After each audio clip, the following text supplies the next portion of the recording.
માવજી અરજાણ ખેતાણી, ગામ કોળકી.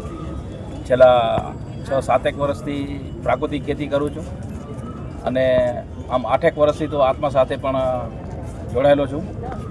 અને 4 એકર છે તો 4 એકરમાં પ્રાકૃતિક ખેતી કરું છું અને એમાં વકાલું પણ વાવું છું અને કેસર મેંગો પણ છે.